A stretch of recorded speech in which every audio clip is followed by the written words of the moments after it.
नमस्कार, खबरें जारी न्यूज 24 पर मैं हूं आपके साथ मकसूद खान। खास पेशकश में बात 29 लोकसभा सीटों वाले मध्य प्रदेश की, देश के दिल की, क्योंकि 18वीं लोकसभा की लड़ाई में अब बारी सेकंड फेज की है। शुक्रवार को 13 राज्यों की 88 लोकसभा सीटों पर जनता अपने मताधिकार का इस्तेमाल करेगी, लेकिन मध्य प्रदेश में पहले दौर के चुनाव में हुई कम वोटिंग ने सियासी गणित को थोड़ा गड़बड़ा दिया है।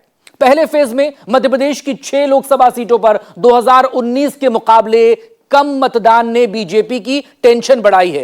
हालांकि इसको लेकर कांग्रेस भी कंफ्यूज है।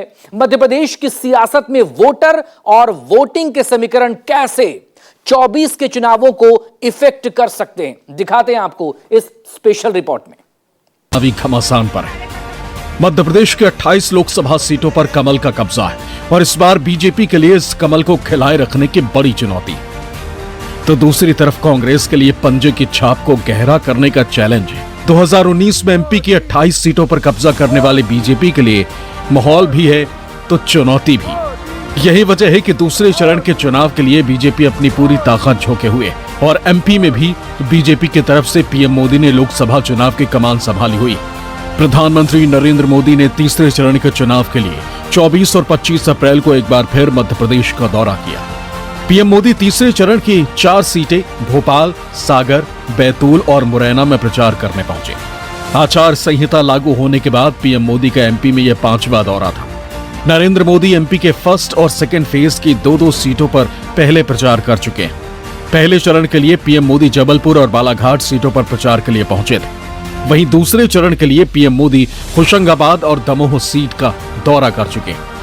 कांग्रेस के समय में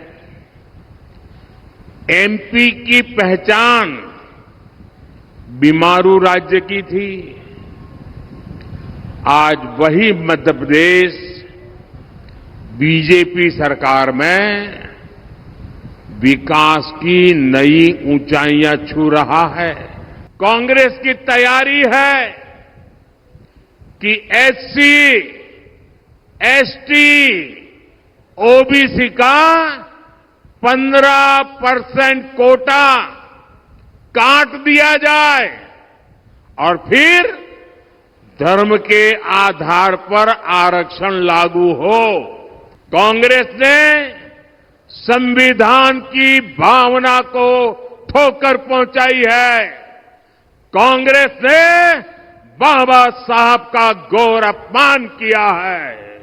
लोकसभा चुनाव के लिए भारतीय जनता पार्टी पहले ही साफ कर चुकी है कि एनडीए पीएम मोदी के नाम, काम और चेहरे पर ही जनता के बीच जाएगी। और एमपी में भी पूरी रणनीति के साथ प्रधानमंत्री मोदी की रैलियां और जनसभाओं का शेड्यूल तय किया गया। बिना टैक्स के अपने परिवार की 4 पीढ़ियों की अकूत धन दौलत हासिल करने के बाद अब ये लोग आप जैसे सामान्य मानवी की विरासत, आपकी मेहनत की कमाई, जो आपने अपने बच्चों के लिए बचत करके रखा है, उस पर टैक्स लगा करके आधी संपत्ति लूटना चाहते हैं। और इसलिए ही तो देश कह रहा है कांग्रेस की लूट जिंदगी के साथ भी और जिंदगी के बाद भी आपके और कांग्रेस के आपके साथ खिलवाड़ करने के उनके जो इरादे हैं, कांग्रेस के इन खतरनाक इरादों के बीच आपके हकों की रक्षा के लिए ये मोदी दीवार बन के खड़ा है।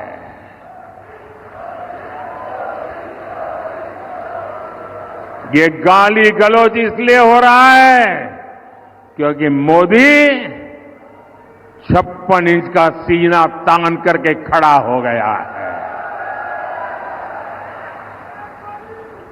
इनके मंसूबे सफल नहीं होंगे। इनके मंसूबे सफल नहीं होंगे, ये मोदी की गारंटी है। लोकसभा चुनाव में मध्य प्रदेश की 29 सीटों को 4 चरणों में बांटा गया है। 19 अप्रैल को पहले चरण की वोटिंग के साथ ही एमपी की 6 सीटों पर जनता ने अपना फैसला ईवीएम में दर्ज कर दिया है और अब इंतजार है 26 अप्रैल का, जब एमपी की 6 और सीटों पर वोटिंग होगी। लेकिन पहले चरण में हुई कम वोटिंग ने राजनीतिक दलों के सियासी समीकरणों पर बड़ा असर डाला है। हालांकि कम वोटिंग का कैसा और कितना असर होगा आने वाले चुनाव में, ये देखना दिलचस्प होगा। भारतीय जनता पार्टी मध्य प्रदेश में 2019 की तरह 2024 में भी इतिहास दोहराना चाहती, लेकिन 2019 में एमपी की 29 में से 28 सीटें जीतने वाली बीजेपी के लिए पहले चरण की कम वोटिंग चिंता का सबब बन चुकी। आंकड़ों पर गौर करें तो पहले चरण की वोटिंग में मध्य प्रदेश में 67.08% वोट पड़े। पहले चरण की 6 लोकसभा सीटों पर वोटिंग परसेंटेज की तुलना करें तो बालाघाट में इस बार 72.66% वोटिंग हुई, वहीं 2019 में 77.61% वोट पड़े थे। छिंदवाड़ा में इस बार 79.18% वोट पड़े हैं, वहीं 2019 में 82.39% वोट पड़े थे। जबलपुर में 60.52% मतदान हुआ, वहीं 2019 में 69.43% मतदान हुआ था। मंडला की बात करें तो 72.49% इस बार मतदान हुआ, वहीं 2019 की अगर बात करें तो 77.76% मतदान हुआ था। शहडोल की अगर बात करें तो 63.23% इस बार मतदान हुआ है, वहीं 2019 में 74.73% वोटिंग हुई थी। सीधी में अगर बात करें तो सीधी में इस बार 54.36% मतदान हुआ, वहीं 2019 में 69.50% वोटिंग हुई थी। लोकसभा चुनाव के पहले चरण में एमपी की 6 सीटों पर 67% वोटिंग हुई। पिछली बार इन सीटों पर औसत 75% वोटिंग हुई थी, यानी इस लिहाज से इस बार करीब 8% कम वोटिंग हुई और पहले चरण के सभी 6 सीटों पर वोटिंग का गणित गिरा। राजनीति के जानकारों के मुताबिक एमपी में वोटिंग परसेंटेज ने कांग्रेस और बीजेपी दोनों को हैरान किया। इसमें छिंदवाड़ा में 79% वोटिंग ने कांग्रेस और बीजेपी दोनों के लिए सस्पेंस बढ़ा दिया। पहले 102 सीट का जो चुनाव हुआ, उस चुनाव में गठबंधन को बहुमत नहीं है, भारी बहुमत है। 65 सीट गठबंधन की आ रही है एग्जैक्ट पोल के हिसाब से। तो ये याद रखो कि लोगों के मानस पटल पे से मोदी का जो चित्र है वो बदलता जा रहा है, और बदले भी क्यों नहीं। पहले चरण के चुनाव में नरेंद्र मोदी जी समझ गए कि मेरे झांसे को लोग समझ चुके हैं। तो महंगाई यातना दे रही है, घर घर में बहुत हुई बेरोजगारी की मार, एक एक घर में बेरोजगारों का जखीरा चल रहा है, और उसके लिए दोषी केवल नरेंद्र मोदी जी है। इससे पहले का ट्रेंड बताता है कि छिंदवाड़ा में जब जब मतदान बढ़ा है, बीजेपी के वोट बढ़े। 2009 में 71.86% वोटिंग हुई थी, लेकिन जीत यहां कांग्रेस को मिली थी। 2014 और 2019 के आम चुनाव में जैसे जैसे वोटिंग परसेंटेज बढ़ा, कांग्रेस की जीत का अंतर कम होता गया।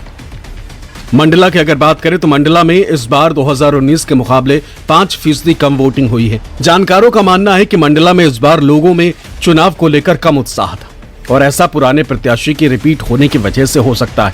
परिणाम को लेकर भले ही 4 जून का इंतजार करना पड़े, लेकिन जीत का मार्जिन कम रहने की उम्मीद है।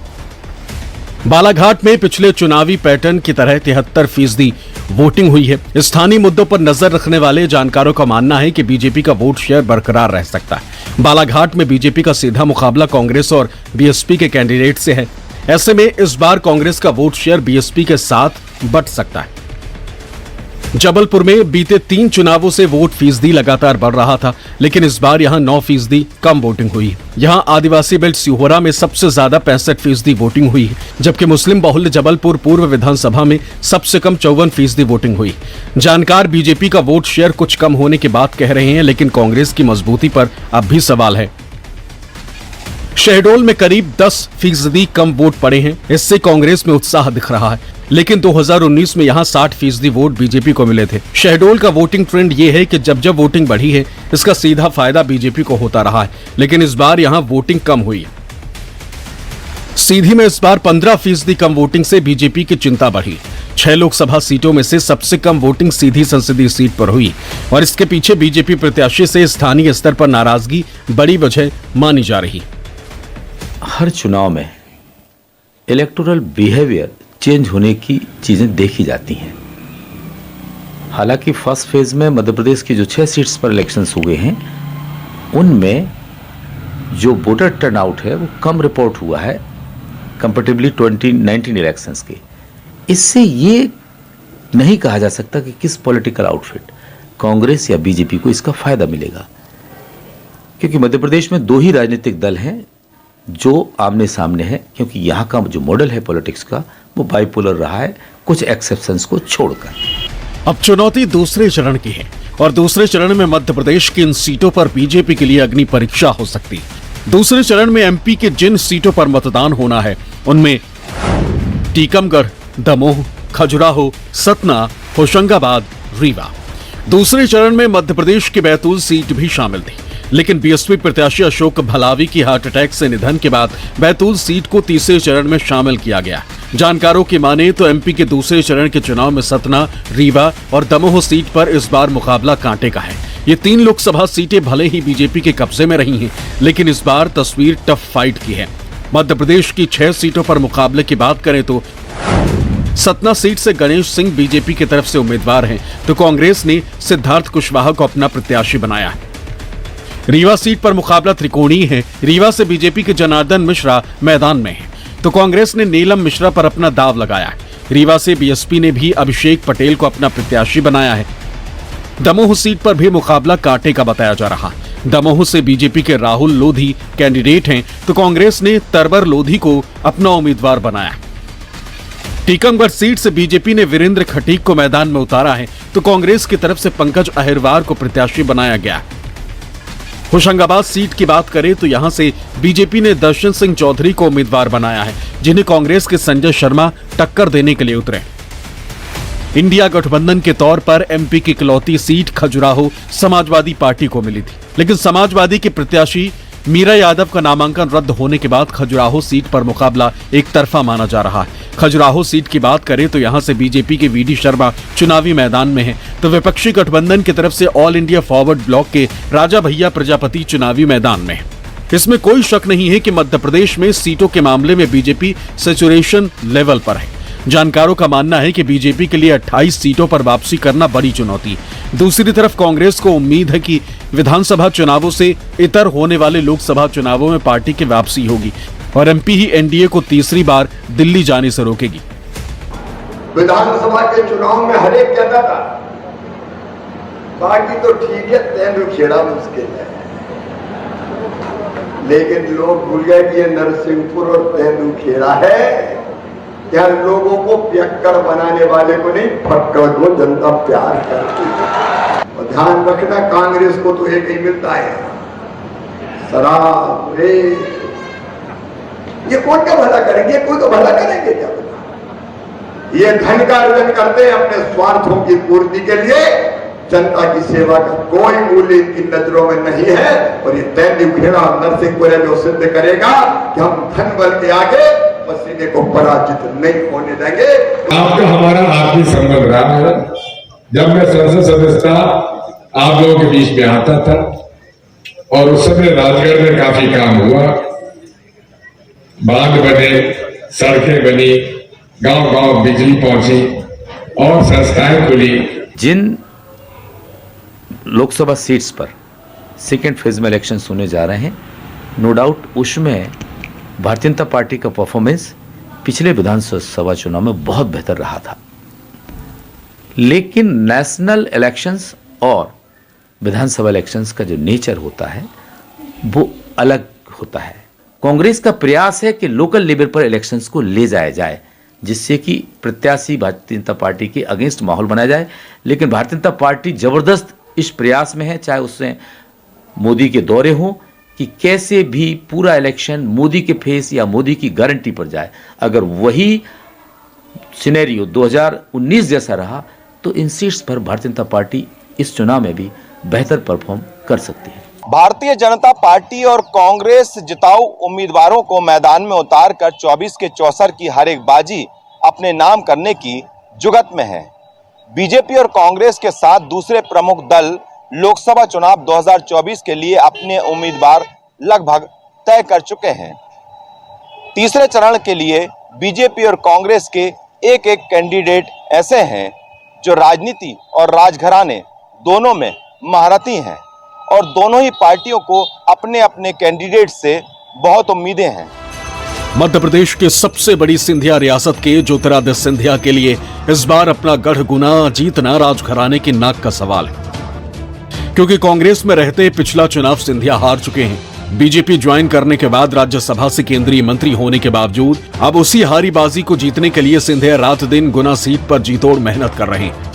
सरकारें आई, सरकारें गई, नारे बहुत बने, गरीबी हटाओ,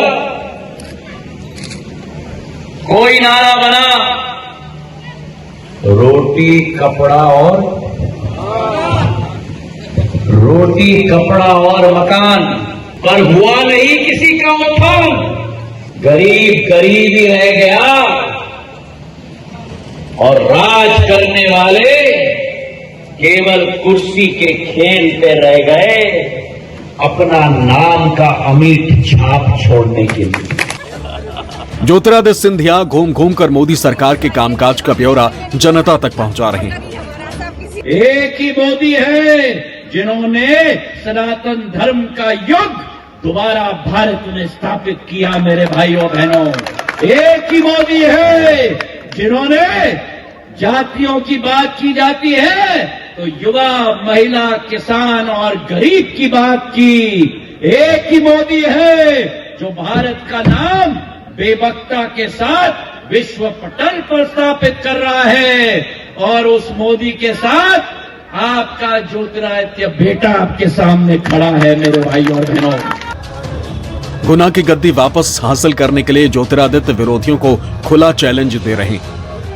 कोई मुझे कहे कि सड़क पे आ जाओ, हम देख लेंगे तुमको, तो सिंधिया परिवार क्या चुप रहेगा? मैंने कहा मैं सड़क पे आ गया भैया, और अटल जी के शब्दों में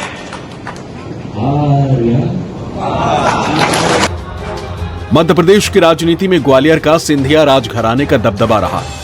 सिंधिया रियासत की स्थापना राणोजी सिंधिया ने 1731 में की थी। राजनीति में आने से पहले इस रियासत के आखिरी राजा जीवाजी राव सिंधिया थे। फिलहाल ज्योतिरादित्य सिंधिया इस राज परिवार के प्रमुख सदस्य हैं, जो कांग्रेस में रहते हुए पिछली बार हार के बाद इस बार बीजेपी के टिकट से फिर से गुना संसदीय सीट से चुनावी मैदान में।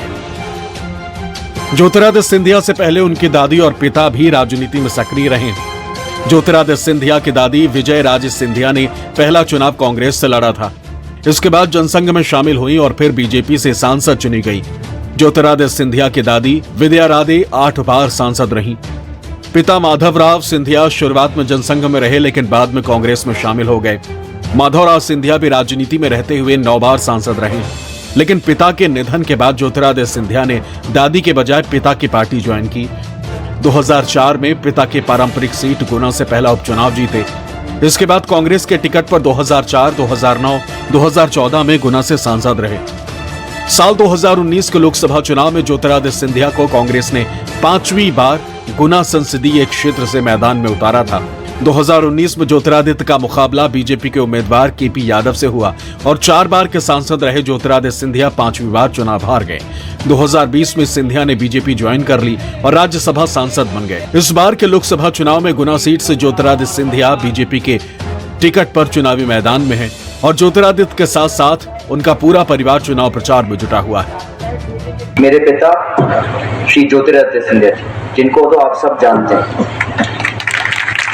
और उनके बारे में मुझे ज्यादा कुछ कहने की जरूरत नहीं है, क्योंकि आप उनको बहुत अच्छी तरह जानते हैं, उनकी सोच विचारधारा क्या है।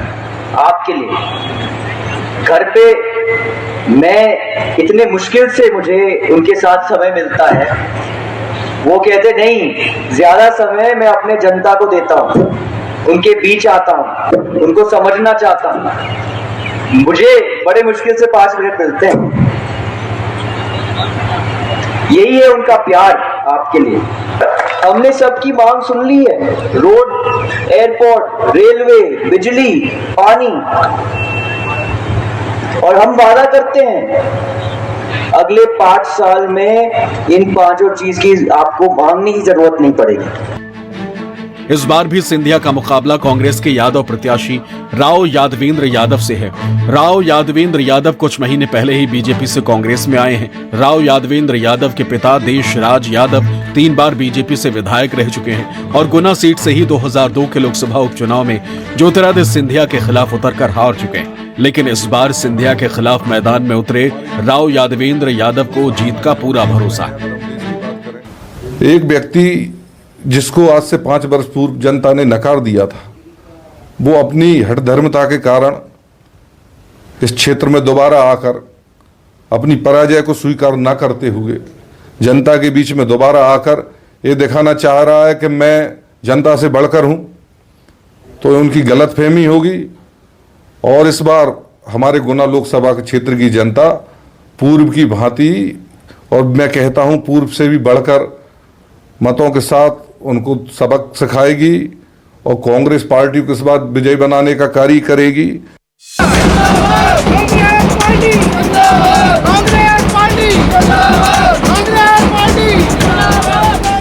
मध्य प्रदेश की राजनीति में राघवगढ़ घराने के कांग्रेस के कद्दावर नेता दिग्विजय सिंह का नाम भी बेहद खास है और 33 साल बाद दिग्विजय सिंह फिर से राजगढ़ सीट से चुनावी मैदान में उतरे।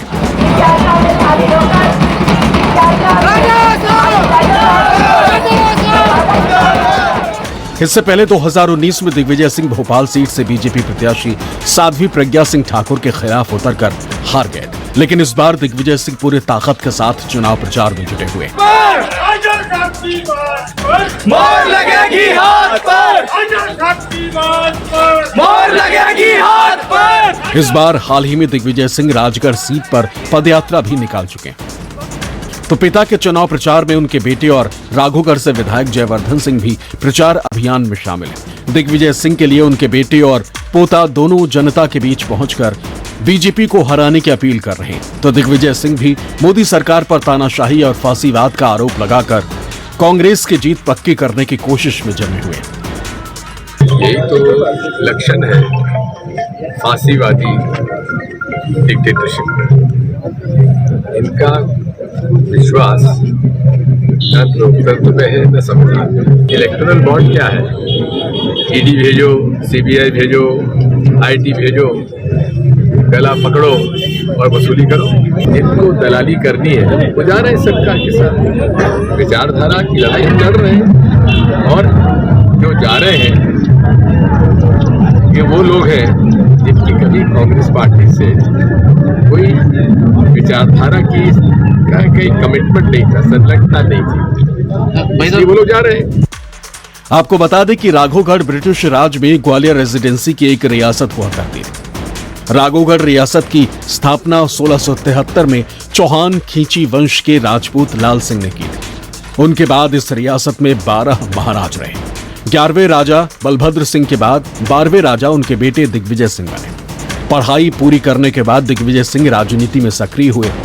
दिग्विजय सिंह 1969 में राघवगढ़ नगर निगम के अध्यक्ष बने। दिग्विजय सिंह 1977 में चुनावी राजनीति में आए और विधायक बने। इसके बाद 1980 में दोबारा विधायक चुने गए। मध्य प्रदेश सरकार में राज्य मंत्री और कैबिनेट मंत्री भी रहे।